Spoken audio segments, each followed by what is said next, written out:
तो फ्रेंड्स आज के इस वीडियो में आपको स्वागत करते हैं।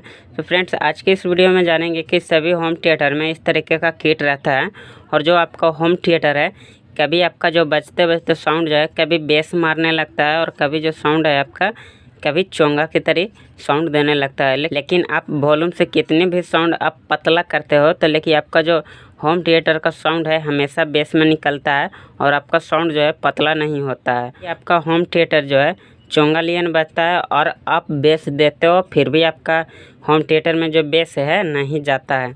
लेकिन गाइस इसमें जो प्रॉब्लम होता है कहाँ से होता है आज के इस वीडियो में पूरा जानकारी देने का प्रयास करूँगा। तो हमारे चैनल पर पहला बार आए हैं तो हमारे चैनल को सब्सक्राइब कर लीजिए और साथ ही बेल आइकन दबा के नोटिफिकेशन ऑन कर लीजिए और एक वीडियो को लाइक कर दीजिए। तो चलिए सो फ्रेंड जानते हैं कि जो होम थिएटर का किट होता है उसमें प्रॉब्लम जो है कहाँ से आपको देखने के लिए मिलता है। तो सभी में इसी तरीके का आपको प्रॉब्लम देखने के लिए मिलता है जितने होम थिएटर रहते हैं। लेकिन गाइस आप लोग को यहाँ से जानकारी मैं देना चाहता हूँ कि इसमें एक कैपेसिटर भी रहता है, जो कि ये कैपेसिटर है कैसे लगाया जाता है और जो साउंड जो है वो कहाँ से ख़राब होता है। लेकिन गाइस ये जो काम करता है क्या काम करता है, जैसे आपका साउंड जो है एकदम तनी तनी साउंड जो है आपका होम थिएटर देता है। जैसे मान के चलिए कि आपका जो होम थिएटर है बज रहा है और बजते बजते अचानक से कितना आप वॉल्यूम दे रहे हैं तो आपका जो साउंड है आपका बढ़ नहीं रहा है, जस के तस रहता है। लेकिन उसका जो प्रॉब्लम होता है ये कैपेसिटर के वजह से होता है। लेकिन गाइस ये कैपेसिटर को कैसे लगाया जाता है आज के इस वीडियो में पूरी जानकारी मैं देने का प्रयास करूँगा। तो गाइस यहाँ से आपको देखने के लिए मिलता है जो इस तरीके से आपको लोगो आपको देखने के लिए मिलता है कैपेसिटर में।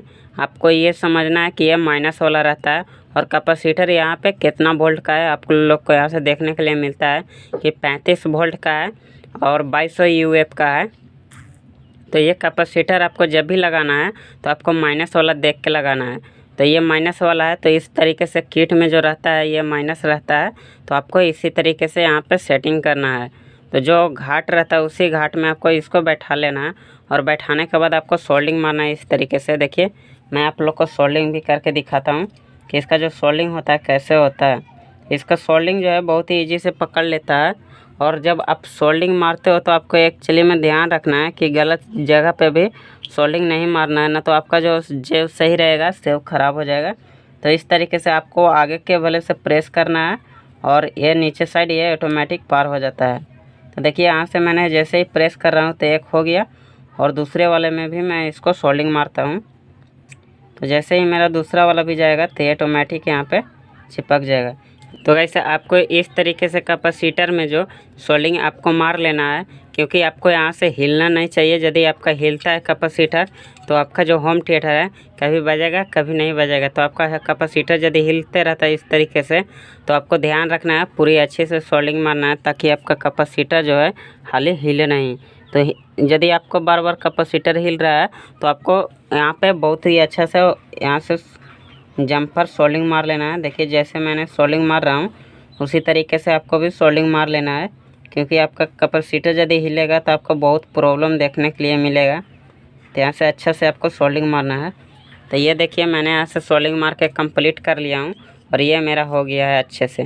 देखिए गाइस यहाँ पे आपको देखने के लिए मिलता है कि जो साउंड जो पतला आता है वो कहाँ से आता है और जो स्पीकर में कभी जो आपका होम थिएटर है कभी बेस में साउंड देता है, लेकिन उससे आपको कहाँ से देखने के लिए मिलता है।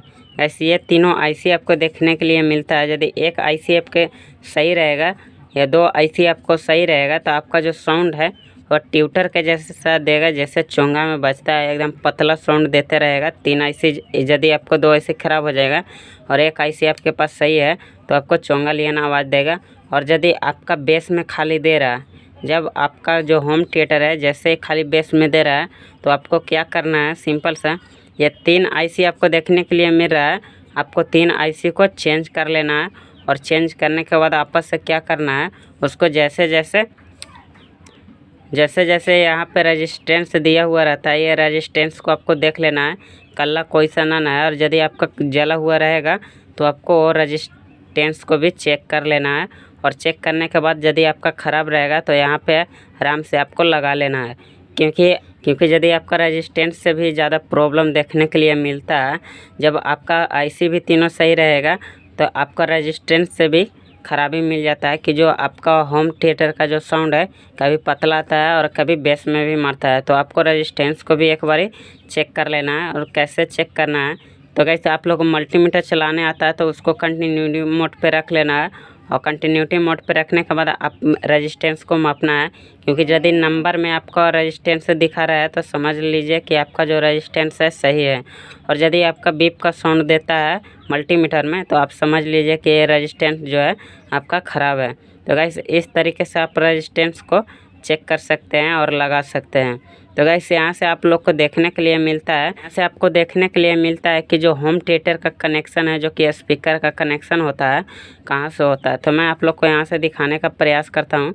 जितने भी होम थिएटर का कनेक्शन रहता है यहाँ पे आपको देखने के लिए मिलता है कि लेफ़्ट राइट, यहाँ से आपको देखने के लिए मिलता है। यहाँ से आप सोल्डिंग मार सकते हैं। यदि आप यहाँ से नहीं लेना चाहते तो आप यहाँ से भी ले सकते हो, इधर से भी ले सकते हैं, क्योंकि आपको ये छोटा छोटा जो पतला पतला इस तरीके से तार जो जीठा हुआ रहता है, आप कहीं पर भी इसको मदद से सोल्डिंग ले सकते हैं और आप अपना स्पीकर जो है बजा सकते हैं। लेकिन गाइस आप लोग को यहाँ एक्चुअली में मैं दिखाना चाहता हूँ कि जो आपका वायर जो है यहाँ पे मान के चलिए कि इस तरीके से कवर गया या आपका लकड़ी खाली हो गया, लेकिन गाइस आपका जो वायर है यहाँ पर नहीं है और सोल्डिंग आपको मारना है। तो यहाँ से क्या करना है कि ब्लेड की मदद से इसको स्क्रैच कर लेना है। और यहाँ पे सोल्डिंग नहीं हो रहा है तो आप यहाँ से भी आप सोल्डिंग मार सकते हो। और यदि आपका स्पीकर जो है और डीजे का जो कि होम थिएटर का स्पीकर है उसमें भी आप कनेक्शन बहुत ही ईजी से कर सकते हैं यहाँ के मदद से, यदि यहाँ वायर जो आपका नहीं रहेगा तब। तो गाइस इस तरीके से आप सेटिंग भी कर सकते हो, इस तरीके से आप सेटिंग भी कर सकते हो और इस तरीके से आप अपना होम थिएटर ख़राब को नए में भी कन्वर्ट कर सकते हो और बना सकते हो बहुत ही ईजी से। तो गाइस नेक्स्ट वीडियो मिलता हूँ, तब तक के लिए जय हिंद।